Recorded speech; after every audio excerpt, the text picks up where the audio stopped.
The air in that room, it still haunts me. Welcome to this explainer. I'm your guide today, and I suppose you could call me a weary historian of the infernal courts. I was actually there, quietly observing from the shadows during what has to be one of the most critical, high stakes diplomatic gatherings in our entire history.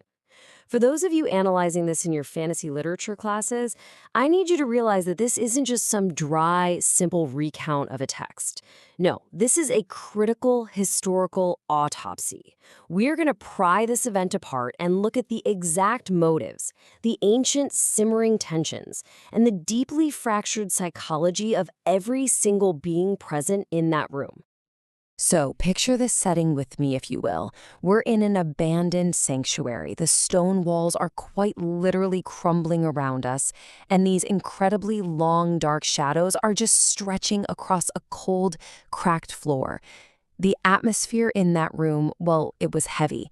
It was almost suffocating with paranoia. You really have to grasp the descriptive imagery of this place to understand the tension. I mean, these walls had seen centuries of holy light long, long before they were ever tainted by the dark, and now they were hosting beings of immense, terribly fractured power. And I think the source material honestly hits the nail on the head here when it notes, suspicion filled every conversation because none of them fully trusted the others. No one dared to turn their back, not for a second. It was a diplomatic powder keg just waiting for a single, tiny spark to set the whole thing off. The sheer historical weight of the attendees just staring each other down was honestly staggering to witness. On one side, you had several fallen angels. These are beings who actually once knew the grace of higher realms, and because of that, they cling to this incredibly twisted, arrogant sense of ancient nobility. Then, on the absolute opposite side, stood Valac and his lower-ranking demons. These are creatures born straight out of the abyss, totally hardened by the brutal, chaotic, and just unforgiving reality of the underworld. Historically speaking, these two groups absolutely despise each other.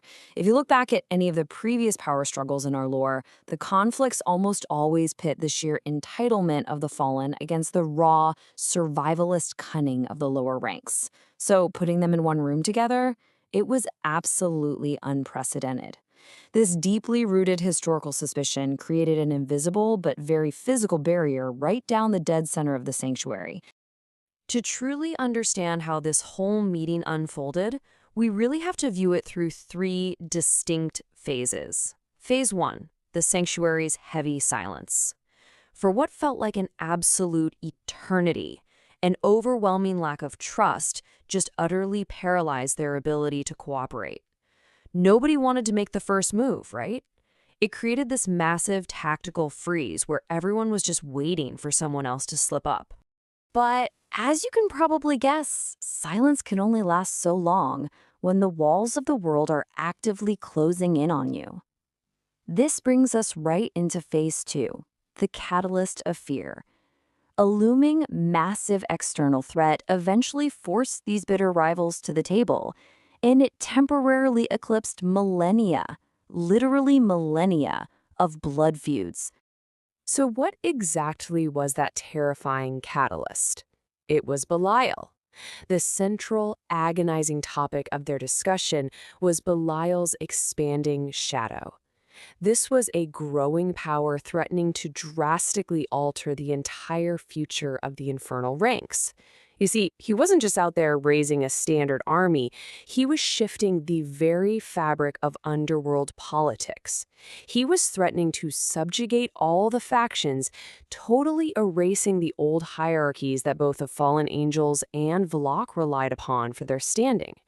If Belial's shadow continued to expand completely unchecked, that careful, delicate balance of power they all clung to, it would be obliterated entirely. Vanished. This shadowy threat forced the entire room into a high-stakes diplomatic debate, all centered around a single, absolutely terrifying question. Is there any path remaining that does not end in endless war? I want you to try and feel the existential dread that was just hanging in the air of that sanctuary. Because an endless war wouldn't just mean a few localized skirmishes or battles, it would mean the total erosion of their existence. It would mean eternal suffering with absolutely no victor. For a political historian analyzing this text, this poses the ultimate, highest stakes scenario imaginable. It was a question that practically screamed for a unified, cooperative answer to ensure their mutual survival. And yet, the room was proving to be anything but unified. Which leads us to the most tragic part of the evening, honestly. Phase 3, the fracture of the heart. This is the exact moment where the grand political facade finally crumbled to dust, revealing deep, incredibly personal desperation. The crushing pressure of Belial basically cracked their rigid allegiances wide open, creating the ultimate impasse. As the source material makes explicitly clear, three distinct, fiercely competing desires drove the participants. Roughly a third desired redemption, another third desired just pure survival, and the final third desired absolute power. With motives so deeply, fundamentally divided, hammering out a unified treaty was psychologically impossible. Think about it. You have three entirely incompatible motives occupying the exact same space. With one group desperately looking for grace, another group just looking for a good hiding spot, and the rest looking to steal a throne, uniting against Belial was basically a mathematical and psychological dead end. Let's actually detail these internal conflicts a bit further, because they are absolutely vital to grasping the fantasy politics at play here. First up, the desire for redemption. Now, imagine a dark being contemplating peace and atonement after centuries of living in darkness. The ethical dilemma there is massive, right? It requires an absolute surrender of ambition. Second, we have the desperate need for survival. This is just your primal baseline instinct. These individuals frankly didn't care who won the war. They just wanted to avoid being collateral damage in the process. And third, the unyielding thirst for power. These wildly ambitious souls looked at Belial's chaos and they didn't see a threat. They saw an opportunity. They were more than willing to risk endless war if it meant they could somehow emerge as the new rulers of the ashes. The stark, undeniable contrast between those genuinely seeking peace and those driven by pure, unadulterated ambition created this volatile tension that literally no amount of diplomacy could ever soothe. Now, this represents a massive paradigm shift for anyone studying this lore. For epochs, we judged intent strictly by faction allegiance. We all just assumed a fallen angel held one set of goals and a lower demon held another. But sitting in that sanctuary proved this logic entirely wrong. Individual choices and the individual heart completely override faction lines.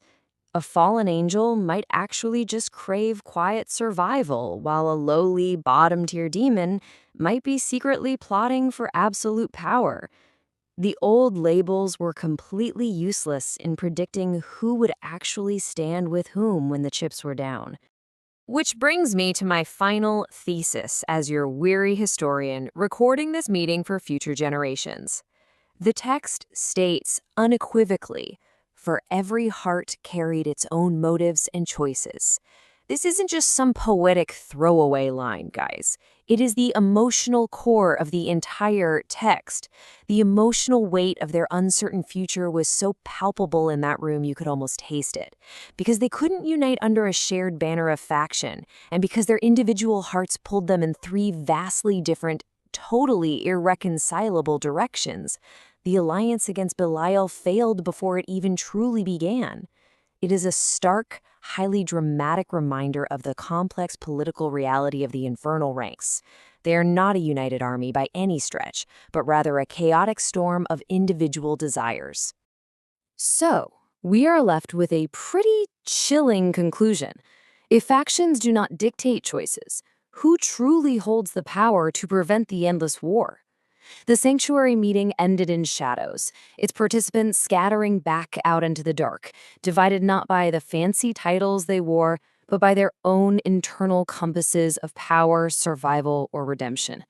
The moral ambiguity of this exact moment continues to shape the fragmented future of the infernal ranks to this day.